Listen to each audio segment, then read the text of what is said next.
गीत नया गाता हूँ टूटे हुए तारों से फूटे वासंती स्वर, पत्थर की छाती में उगाया नव अंकुर, झरे सब पीले पात कोयल की कुहुक रात, प्राची में अरुणिमा की रेख देख पाता हूँ, गीत नया गाता हूँ, गीत नया गाता हूँ।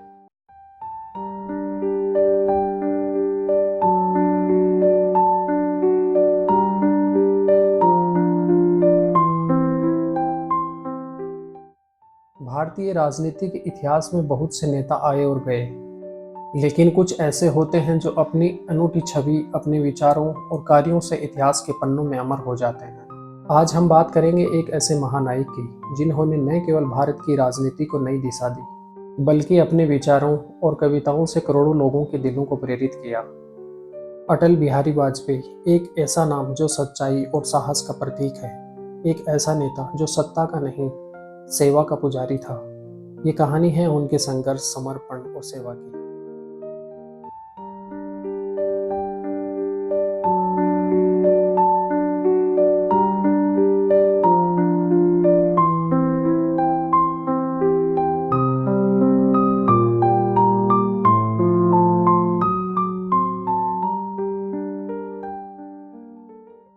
ग्वालियर के एक छोटे से घर से लेकर प्रधानमंत्री की कुर्सी तक का यह सफर केवल एक व्यक्ति की कहानी नहीं है।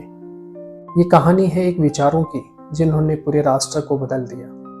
अटल बिहारी वाजपेयी वह नाम है जो हमेशा अटल रहेगा।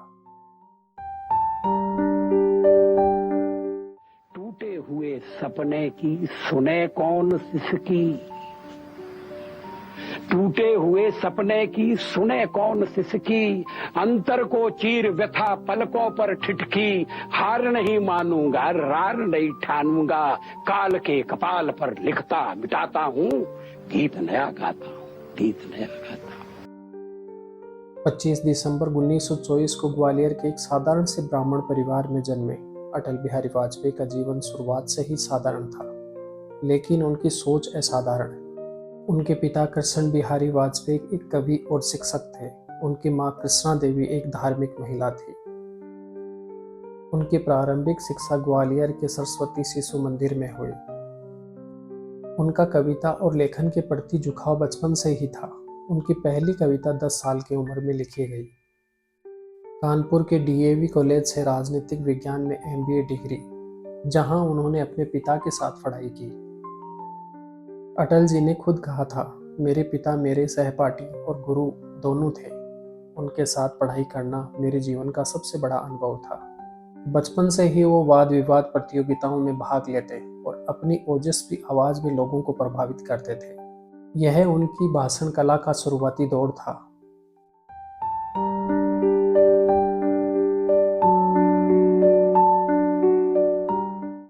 उन्नीस में जब देश स्वतंत्र हुआ तो युवा अटल जी ने ये तय किया कि वे देश की सेवा करेंगे।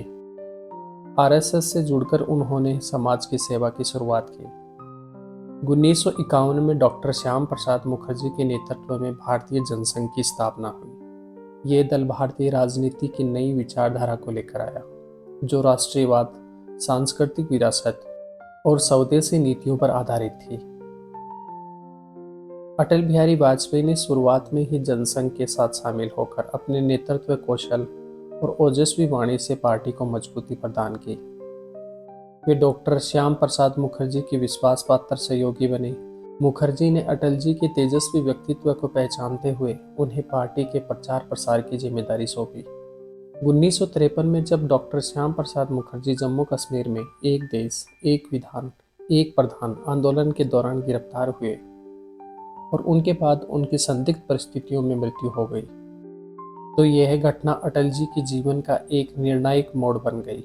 उन्होंने डॉक्टर मुखर्जी के आदर्शों को आगे बढ़ाने का संकल्प लिया और जनसंघ को राष्ट्रीय स्तर पर एक प्रमुख दल बनाने की अहम भूमिका निभाई।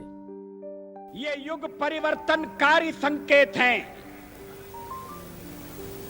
जनता की ललक, आपकी आशाएं, आकांक्षाएं अब मूर्त रूप ले रही हैं। जनता पार्टी ड्राइंग रूम में बैठकर नहीं बनी। जनता पार्टी क्रांति की कोख से जन्म लेकर सामने आई है। आज हमारा ध्यान बार बार लोकनायक जयप्रकाश नारायण की ओर जा रहा है।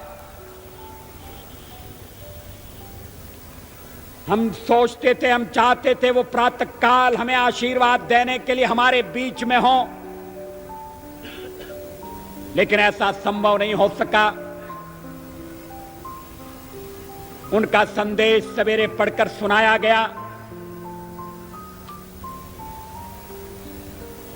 वो हजारों मील दूर हमसे बैठे हैं, लेकिन वो जहां कहीं हैं, आज वो प्रसन्न होंगे और हमें भी गर्व और गौरव का अनुभव हो रहा है कि हमने उनकी कल्पना की पार्टी को आज विधिवत स्थापित कर दिया है।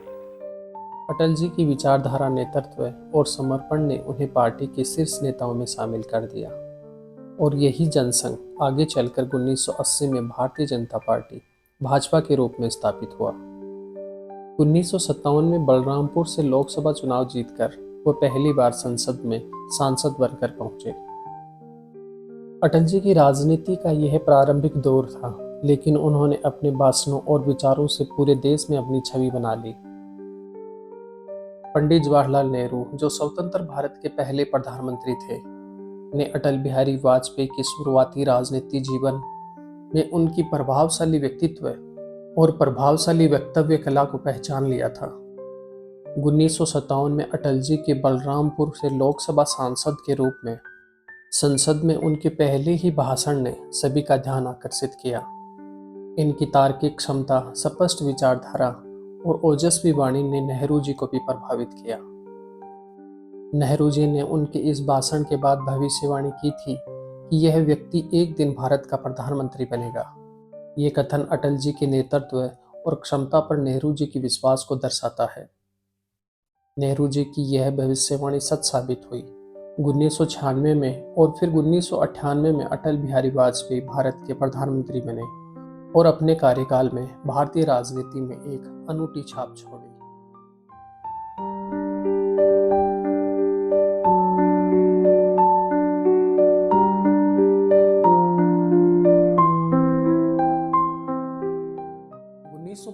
का वह समय जब देश में आपातकाल लागू हुआ, वह भारतीय लोकतंत्र के लिए सबसे कठिन समय था।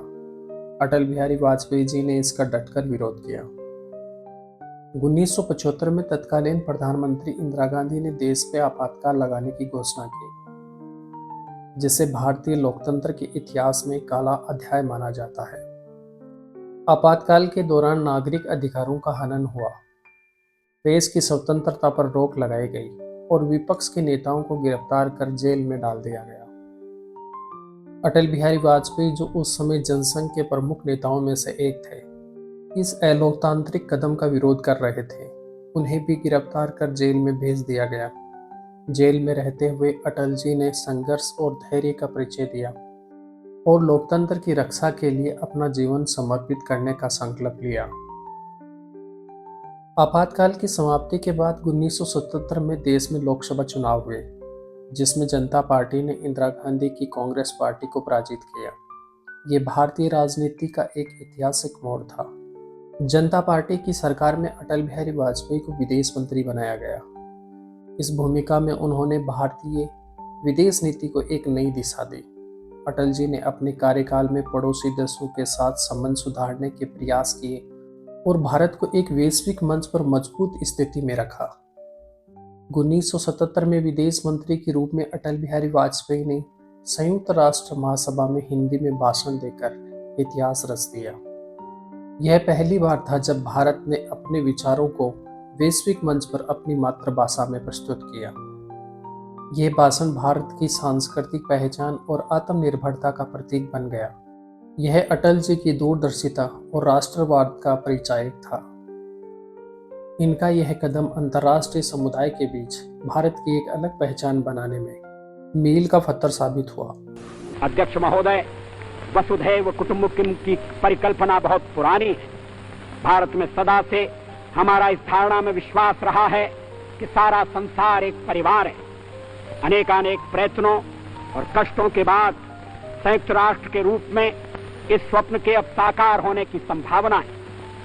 यहां मैं राष्ट्रों की सत्ता और महत्ता के बारे में नहीं सोच रहा हूं। आम आदमी की प्रतिष्ठा और प्रगति मेरे लिए कहीं अधिक महत्व रखती है। अंततः हमारी सफलताएं और असफलताएं केवल एक ही मापदंड से नापी जानी चाहिए कि क्या हम पूरे मानव समाज, वस्तुतः हर नर, नारी और बालक के लिए न्याय और गरिमा की आश्वस्ति देने में प्रयत्नशील हैं। यह भाषण भारत के लिए गौरव का क्षण था। अटल जी ने दुनिया को यह दिखा दिया था कि भारत अब वैश्विक मंच पर एक मजबूत उपस्थित है।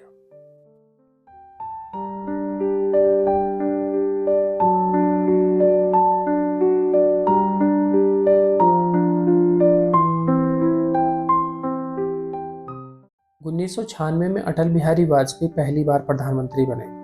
हालांकि उनकी सरकार केवल 13 दिन चली, लेकिन 1998 में उन्होंने दोबारा प्रधानमंत्री पद संभाला और भारत को एक नई पहचान दिलाई। 1998 में अटल बिहारी वाजपेयी के नेतृत्व में भारत ने राजस्थान के पोखरण में ऑपरेशन शक्ति के तहत 5 सफल परमाणु परीक्षण किए। यह परीक्षण 11 से 13 मई को किए गए, जिससे भारत ने खुद को एक परमाणु शक्ति संपन्न देश के रूप में स्थापित किया। यह फैसला केवल भारत की सुरक्षा रणनीति को मजबूत करने के लिए लिया गया था, बल्कि यह वैश्विक मंच पर भारत की तकनीकी और वैज्ञानिक क्षमताओं का प्रदर्शन भी था। इस कदम ने भारत को अंतर्राष्ट्रीय राजनीति में एक मजबूत स्थिति दी और राष्ट्र को आत्मनिर्भरता की दिशा में आगे बढ़ाया। पोखरण में परमाणु परीक्षण के बाद अमेरिका सहित कई पश्चिमी देशों ने भारत पर कड़े आर्थिक और तकनीकी प्रतिबंध लगा दिए। वैश्विक समुदाय ने भारत की आलोचना की और इसे एक अस्थिरता बढ़ाने वाला कदम बताया।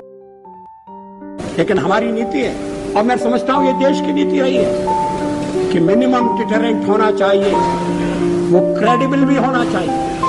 इसलिए परीक्षण का फैसला किया गया। उसके कारण कुछ कठिनाइयां आएंगी, हमें मालूम, लेकिन देश उन कठिनाइयों का सफलतापूर्वक सामना करेगा, ये भी हमको विश्वास है, और ऐसा ही हुआ। आर्थिक प्रतिबंध हमें आगे बढ़ने से नहीं रोक सकते, रक्षा संबंधी फैसले करने से हमें विरत नहीं कर सकते, लेकिन परीक्षण के साथ हमने ये भी ऐलान किया कि हम परमाणु हथियारों का प्रयोग करने में पहल नहीं करेंगे। लेकिन अटल बिहारी वाजपेयी इन चुनौतियों से डिगे नहीं। उन्होंने अंतर्राष्ट्रीय दबावों का डटकर सामना किया और भारत के हितों की रक्षा के लिए अपने साहसी और दूरदर्शी नेतृत्व का परिचय दिया।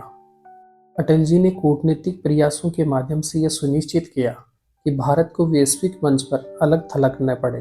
वैश्विक प्रतिबंधों के बावजूद उनकी सरकार ने देश की अर्थव्यवस्था को स्थिर बनाए रखा और यह स्पष्ट संदेश दिया कि भारत का परमाणु कार्यक्रम उनकी राष्ट्रीय सुरक्षा और आत्मनिर्भरता के लिए आवश्यक था।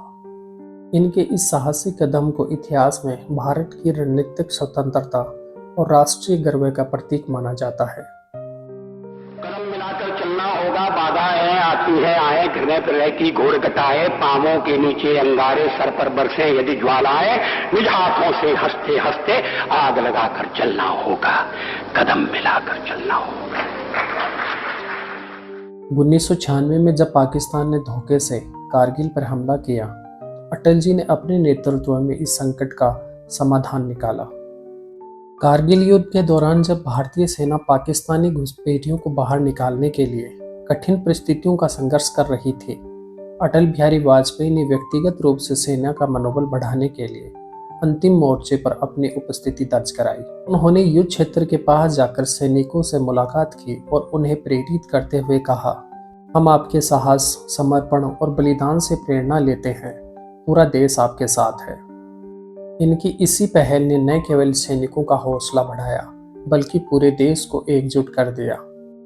अटल जी ने यह सुनिश्चित किया कि युद्ध के समय सेना को हर संभव संसाधन और समर्थन प्रदान किया जाए।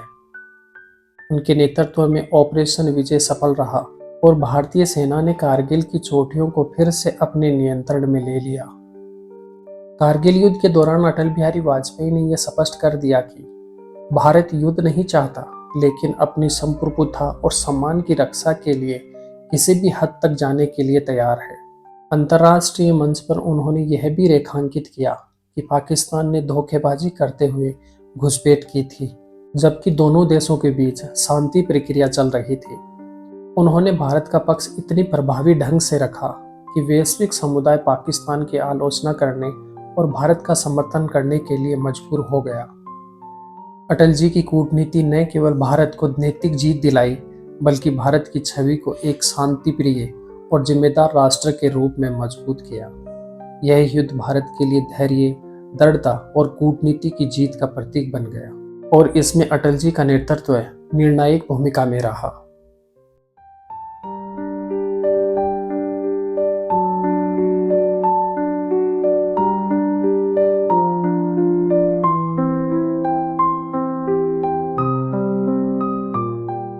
मैंने 40 साल आलोचना की है।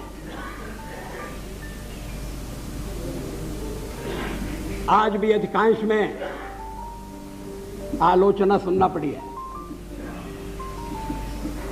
मराठी में एक कहावत है, निंदका से घर असावे शेजारी।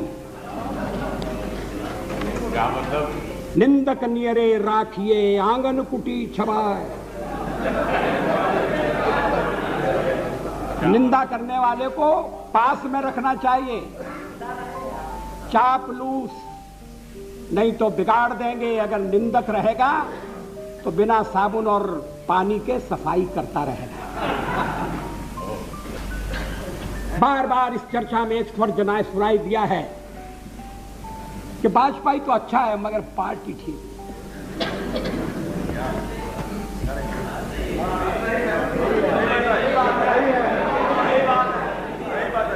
अच्छा, तो अच्छे वाजपेयी का आप क्या करने का इरादा रखते हैं? मैं नाम नहीं लेना चाहता, मैं शरद जी का भी नाम नहीं लेना चाहता, लेकिन पार्टी तोड़कर सत्ता के लिए नया गठबंधन करके अगर सत्ता हाथ में आती है तो मैं ऐसी सत्ता को चिमटे से भी छूना पसंद नहीं करता। न भी तो मरणादस्मि केवलम दूषितो यशः। भगवान राम ने कहा था, मैं मृत्यु से नहीं डरता, अगर डरता हूं तो बदनामी से डरता हूं, लोकापवाद से डरता हूं। हम भी अपने ढंग से देश की सेवा कर रहे हैं, और अगर हम देशभक्त न होते और अगर हम निस्वार्थ भाव से राजनीति में अपना स्थान बनाने का प्रयास न करते, और हमारे इन प्रयासों के पीछे 40 साल की साधना है।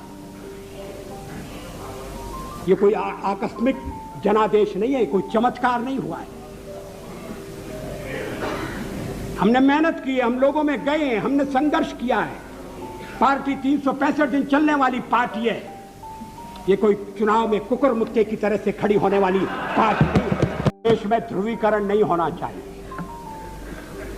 न सांप्रदायिक आधार पर, न जाति आधार पर, न राजनीति ऐसे दो खेमों में बंटनी चाहिए कि जिनमें संवाद न हो, जिनमें चर्चा न हो। देश आज संकटों से घिरा है, और ये संकट हमने पैदा नहीं किए। जब जब कभी आवश्यकता पड़ी, संकटों के निराकरण में हमने उस समय की सरकार की मदद की है। उस समय के प्रधानमंत्री नरसिंह राव जी ने भारत का पक्ष रखने के लिए मुझे विरोधी दल के नेता के नाते जेनेवा भेजा था, और पाकिस्तानी उसे देखकर चमत्कृत रह गए। उन्होंने कहा कि ये कहां से आए, क्योंकि उनके यहां विरोधी दल का नेता ऐसे राष्ट्रीय कार्य में भी सहयोग देने के लिए तैयार नहीं होता। वो हर जगह अपने सरकार को गिराने के काम में लगा रहता है। ये हमारी परंपरा नहीं है, ये हमारी प्रकृति नहीं है, और मैं चाहता हूं ये परंपरा बनी रहे, ये प्रकृति बनी रहे। सत्ता का खेल तो चलेगा, सरकारें आएंगी जाएंगी, पार्टियां बनेगी बिगड़ेंगी, मगर ये देश रहना चाहिए। इस देश का लोकतंत्र, हमारी शुभकामनाएं आपके साथ हैं। हम अपने देश की सेवा के कार्य में जुटे रहेंगे। हम संख्या बल के सामने सर झुकाते हैं और आपको विश्वास दिलाते हैं कि जो कार्य हमने अपने हाथ में लिया है, वो जब तक राष्ट्रीय उद्देश्य पूरा नहीं कर लेंगे, तब तक विश्राम से नहीं बैठेंगे, तब तक आराम से नहीं बैठेंगे।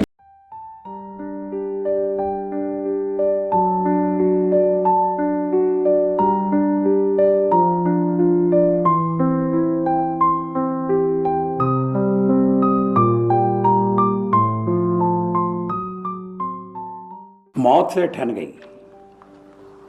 जूझने का मेरा कोई इरादा न था, जूझने का मेरा कोई इरादा न था, मोड़ पर मिलेंगे इसका वादा न था। रास्ता रोककर खड़ी हो गई, ये लगा जिंदगी से बड़ी हो गई। जूझने का मेरा कोई इरादा न था, मोड़ पर मिलेंगे इसका वादा न था। रास्ता रोककर वह खड़ी हो गई, यूं लगा जिंदगी से बड़ी हो गई। मौत की उम्र क्या 2 पल भी नहीं, जिंदगी सिलसिला आज कल की नहीं। मैं जी भर जिया, मैं मन से मरूं। देखिए कवि का मन, मैं जी भर जिया मैं मन से मरूं, लौट कर आऊंगा कूच से क्यों डरूं। तू दबे पांव चोरी छिपे से ना, सामने वार कर फिर मुझे आजमा। मौत से बेखबर जिंदगी का सफर, शाम हर सुरमई रात बंसी का स्वर। बात ऐसी नहीं कि कोई गम ही नहीं, बात ऐसी नहीं कि कोई गम ही नहीं। अटल जी केवल एक राजनेता नहीं बल्कि एक कवि और विचारक भी थे। इनकी कविताएं इनके जीवन का प्रतिबिंब थी। अटल जी की प्रसिद्ध कविताएं जैसे कि झुक नहीं सकते, गीत नया गाता हूँ, हार नहीं मानूंगा, आज भी सुनी जाती हैं। इनकी कविताएं हमें बताती हैं कि वे केवल शब्दों के ही नहीं बल्कि विचारों के भी धनी थे। 2018 में जब अटल जी इस दुनिया से विदा हुए तो पूरा देश शोक में डूब गया, लेकिन उनकी कविताएं, उनके विचार और उनका नेतृत्व आज भी हमारे साथ है। अटल बिहारी वाजपेयी केवल एक नाम नहीं बल्कि एक युग है। उनके विचारों और आदर्शों से प्रेरणा लेते हुए हम उन्हें सच्ची श्रद्धांजलि दे सकते हैं। अगर हमारा ये प्रसंग आपको पसंद आया हो तो इसे लाइक करें, दोस्तों में शेयर करें और अपनी राय कमेंट्स में ज़रूर बताएं। और हाँ, हमारे चैनल को सब्सक्राइब करना ना भूलें। ऐसी ही एक रोचक और अनूठे टॉपिक को लेकर आपसे फिर मुलाकात करते हैं अगले वीडियो में। धन्यवाद। जय हिंद, जय भारत, वंदे मातरम।